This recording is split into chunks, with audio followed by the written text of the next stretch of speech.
억지지 않나 그런 생각이 많이 들더라고요. 과잉 진료가 아닌가 하는 논란에서는 벗어날 수가 없을 것 같아요. 네.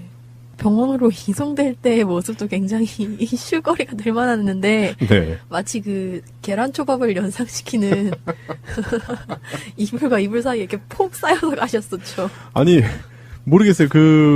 왜 그렇게 이불로 똘똘 말아가지고 멍석말이 하듯이 사람을 그렇게 이송을 해야 되는지 모르겠어요. 그리고 박근혜 씨가 공인이긴 공인이잖아요. 그런데 네. 이제 일반 재소자 마스크 쓰고 이렇게 이동을 해도 괜찮을 것 같은데 굳이 이불로 그렇게 똘똘 말아가지고 그 이동용 침대 네. 거기다 눕혀가지고 그렇게 데리고 가는 게 과연 병원 측도 적절했는가? 그래놓고 MRI를 찍었는데 방사능의 힘으로 싹 다 나으셨는지 네. 나올 때는 마스크 하나만 딱 끼고 걸어 나왔잖아요. 그러니까요. 네. 예. 들어갈 때 그 이불을 감싼 거가 날씨가 엄청나게 덥잖아요. 지금 7월 말인데 엄청 네. 습하고 더운데 네. 엄청 두꺼운 이불을 그냥 머리카락 조금 남기고 다 덮었단 말이에요. 네. 그럼 안에는 완전 땀이 완전 다 차 있을 거란 말이죠. 그렇죠. 아니면 그 안에 아무것도 없었고 머리카락만 있었을 수도 있죠. 어떤 류의 진료를 받았는지는 뭐 일단 표면적으로 나온 거는 결국에는 내성 발톱에 의한 합병증 그 진료를 받았다고 하는데 그거 관련해서 뭐 족부 쪽에 MRI를 찍은 것 같은데 저는 한편으로는 과연 그 질환 때문에 병원에 갔을까 하는 생각도 들어요. 세 번째, 네 번째 발가락이 네. 구치소 화장실 문턱에 자꾸 부딪혀가지고 그래서 내성발톱이 생겼다고 얘기를 하는데 근데 보통 그런 거 있잖아요. 우리가 지금처럼 뭐 문지방에 이제 발 앞에가 딱 찍혀가지고 아얏하고 나면 보통 그 다음에는 그 부분을 되게 주의하지 않나요? 그렇죠. 네. 네. 그렇죠. 예. 일반적인 사람이라면 그렇죠. 이거는 미련한 건지 저는 이거를 뭐 한 두세 번 이래가지고 발이 그렇게 다쳤다는 거는 고의적으로 자해를 한 것도 의심을 해볼 만한 게 아닌가 싶어요. 그게 세 번째나 네 번째 발가락이 네. 뭐 발 구조가 어떻게 되는지 정확히 모르겠어요. 네. 좀 다른 사람하고 좀 발 구조가 다르실 수는 있겠지만은 일반적으로 많이 다치는 데는 첫 번째랑 두 번째 아니에요? 그렇죠. 세 번째, 네 번째로 어떻게 문지방에 씻는지 잘 이해가 일단 안 가고요. 네. 찾아보니까 교도소에 방이 여러 가지가 있잖아요. 네. 지금 박근혜가 쓰는 방은 확실히 그 문턱이 있어요, 화장실에. 네. 근데 그 한 사람이 쓰는 그 독실에는 문지방이 없더라고요. 그러니까 뭔가 이렇게 튀어나온 게 없는 그런 구조잖아요. 네, 임시 가림막 하나만 있는 정도라서 네. 그 방으로 옮겨주면 되잖아요.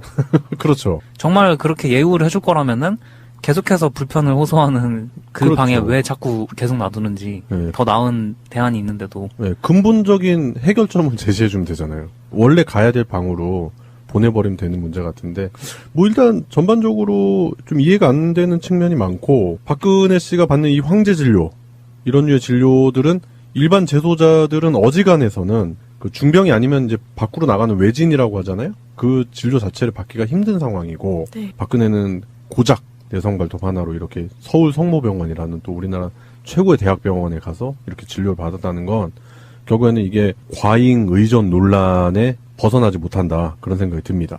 또 한간에서는 이게 재판을 못하게끔 네. 시간 끌기 전략이 아니냐라는 의문도 제시를 하고 있는 상황이고요. 그렇죠. 그 연기력이 잘 안 받쳐주나 봐요. 이게 7월 10일, 11일, 13일에는 이제 발가락이 아프다 그러면서 이제 재판을 불참했잖아요.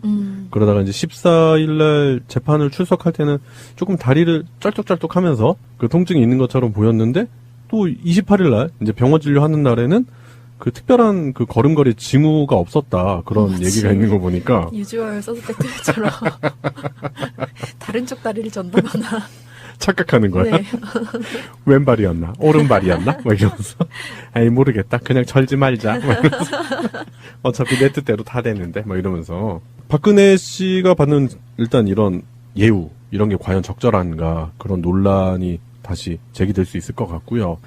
그리고 지금 자유한국당에서 박근혜 씨를 출당시키자. 이런 얘기가 돌고 있다고 합니다. 자유한국당 혁신위에서 네. 나온 얘기라고 알고 있는데 사실상 혁신위 위원들이 구성됐을 때 사람들이 가장 우려했던 점 중 하나가 네. 탄핵에 반대했던 사람들이 거기 가장 많이 분포가 돼 있었어요. 네네. 그죠? 그래서 되게 우려를 많이 했었잖아요. 네. 근데 그래놓고 이제 와서 박근혜를 잘라버리겠다라고 네. 하니 참 뭐 여러 가지 해석이 나오는데 최근에 추미애 대표가 그 국민의당이 얘기했었던 머리 자르기 있잖아요. 네. 근데 이게 바로 머리 자르기 아닌가 싶어요. 뭐라고 하지? 그러면 애초에 그 아메바 같은 건가요? 그러니까 머리 같은 게 없고 하나의 플라나리아. 네 플라나리아. 플라나리아. 그 잘라도 네. 계속 살 수 있다고 생각하는. 재생이 되고. 네. 이거를 저는 어떤 식으로 좀 해석이 되냐면 일단 솔직히 말하면 자유한국당 자체가 존립을 해서는 안 되는 당이다라는 건 이제 촛불 시민분들이 다 잘 알고 계시잖아요. 네. 그래서 우리가 자유한국당의 전신인 새누리당에서 집회도 했었고, 그리고 새누리당 해체가 우리가 걸었던 슬로건이기도 하고요. 근데 이름만 바꿔서 자유한국당. 그럼 자기들 보수를 유지해야 된다. 막 이러면서 보수 같지도 않은 보수잖아요. 그러면서 여기에 있는 사람들이 결국에는 박근혜라는 상징성 인물을 제거하고 면피를 하기 위한 수단이 아닐까. 그런 류의 그래서 얘기가 나오지 않나 그런 생각이 들어요. 아까 그 매미 얘기가 나와서 잠깐 생각이 든 건데요. 네. 그 조선시대의 왕들, 그러니까 왕세자의 그 모자를 보시면요, 이게 매미 날개래요. 아 그래요? 그러니까 매미 날개가 이렇게 접혀져 있는 거죠. 네네. 어린 매미인 거예요. 예. 그래서 어린 매미가 이렇게 매미 날개가 이렇게 제껴져 있는 그 신하들의 말을 예. 잘 경청해서 정치를 잘 하라라는 의미가 거기 담겨 있대요. 그 매미 날개라고 하더라고요. 네. 근데 그러니까 거기서 알아볼 수 있는 건 정치적으로 신하들이 그러니까 다른 의원들이 했어야 할 일들은 박근혜가 뭔가 잘못했을 때 그거를 꾸짖고 고치도록 해야 되는데 자유한국당 사람들 그러니까 예전 새누리당 사람들은 거기에 대한 책임이 분명히 있는 거죠. 그럼요. 네. 예. 한몸통이라고 봐야 되고 그리고 그 사람들이 박근혜를 비롯한 그 세력들에게 얼마나 부역했습니까? 그러면서 온갖 악질적인 법안, 그다음에 만의 언행들 그런 부분으로서 국민들을 얼마나 가슴 아프게 했나요? 그렇죠. 그런 걸 생각해 볼 때. 이제 와서 자른다? 그러니까. 네. 얘네들의 그런 정신세계는 보통 우리가 남이 간데 이럴 땐 우리는 남이다. 사실 남이었어. 너와 나는 남이야. 이러면서. 박근혜를 어떻게 보면은 이제 한나라당 때부터 잘 이용한 거죠.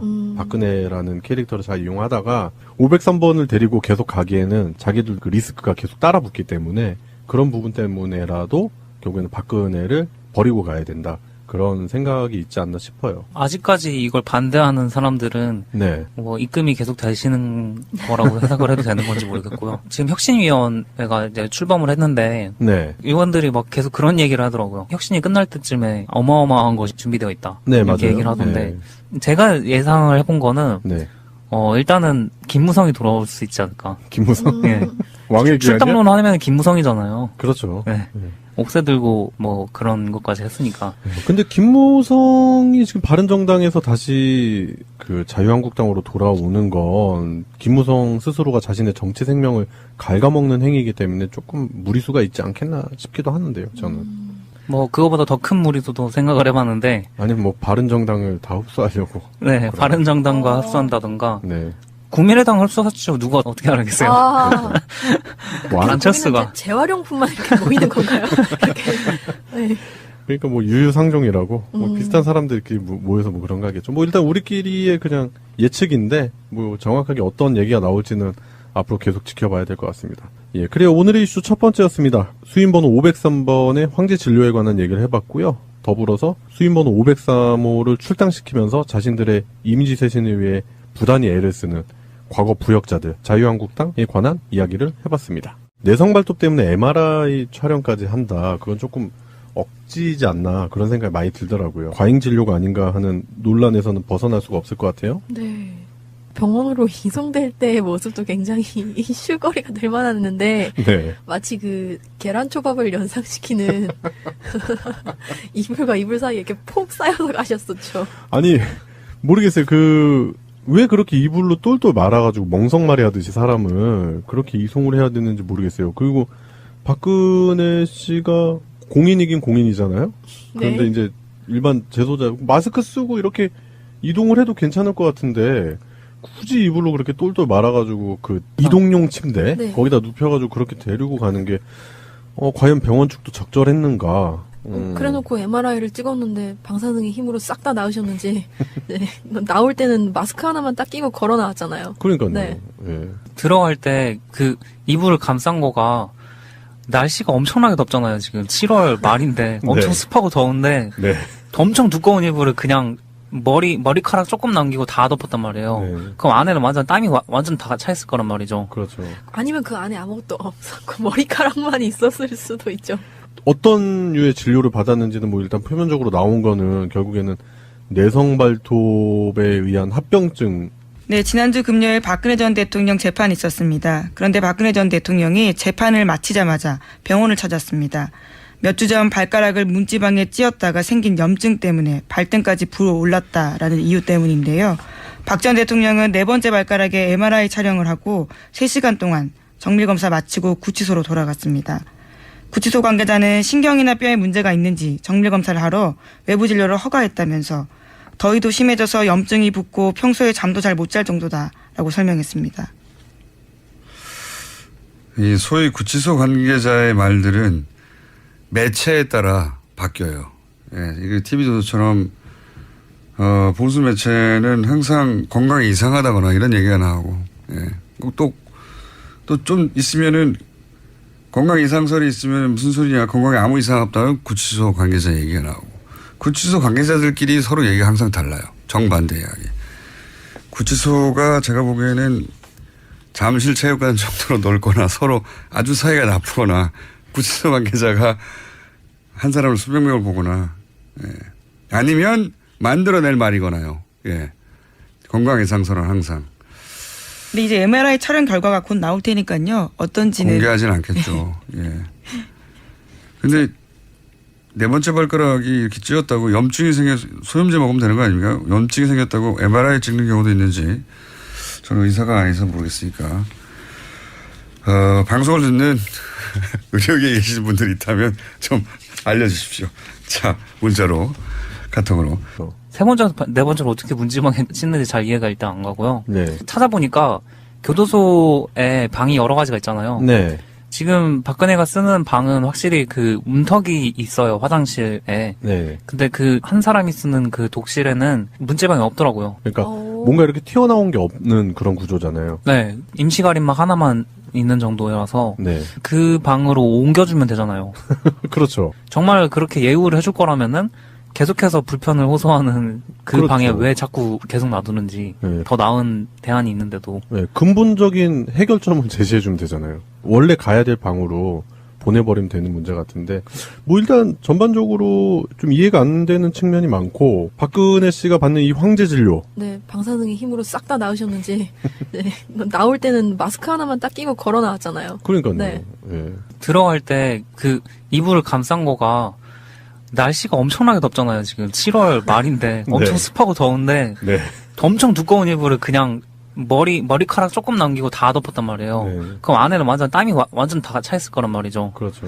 아니면 그 안에 아무것도 없었고 머리카락만 있었을 수도 있죠.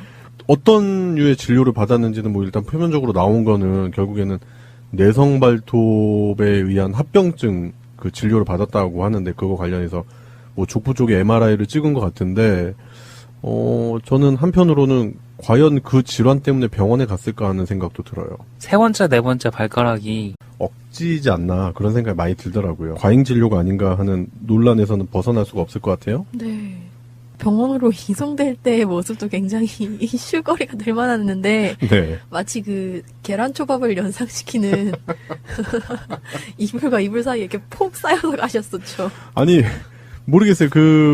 왜 그렇게 이불로 똘똘 말아가지고 멍석말이 하듯이 사람을 그렇게 이송을 해야 되는지 모르겠어요. 그리고 박근혜 씨가 공인이긴 공인이잖아요. 그런데 네. 이제 일반 재소자 마스크 쓰고 이렇게 이동을 해도 괜찮을 것 같은데 굳이 이불로 그렇게 똘똘 말아가지고 그 이동용 침대 네. 거기다 눕혀가지고 그렇게 데리고 가는 게 과연 병원 측도 적절했는가? 그래놓고 MRI를 찍었는데 이런 류의 진료들은 일반 재소자들은 어지간해서는 그 중병이 아니면 이제 밖으로 나가는 외진이라고 하잖아요. 그 진료 자체를 받기가 힘든 상황이고 네. 박근혜는 고작 내성발톱 하나로 이렇게 서울 성모병원이라는 또 우리나라 최고의 대학병원에 가서 이렇게 진료를 받았다는 건 결국에는 이게 과잉 의존 논란에 벗어나지 못한다 그런 생각이 듭니다. 또 한간에서는 이게 재판을 못하게끔 네. 시간 끌기 전략이 아니냐라는 의문도 제시를 하고 있는 상황이고요. 그렇죠. 그 연기력이 잘 안 받쳐주나 봐요. 이게 7월 10일, 11일, 13일에는 이제 발가락이 아프다 그러면서 이제 재판을 불참했잖아요.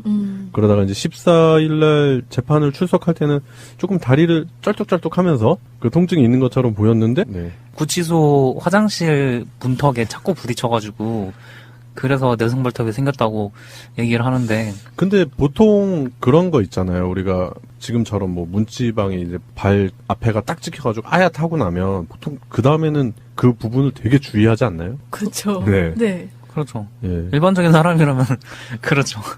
이거는 미련한 건지, 저는 이거를 뭐 한 두세 번 이래가지고 발이 그렇게 다쳤다는 거는 고의적으로 자해를 한 것도 의심을 해볼 만한 게 아닌가 싶어요. 그게 세 번째나 네 번째 발가락이 네. 뭐 발 구조가 어떻게 되는지 정확히 모르겠어요. 네. 좀 다른 사람하고 좀 발 구조가 다르실 수는 있겠지만은 일반적으로 많이 다치는 데는 첫 번째랑 두 번째 아니에요? 그렇죠.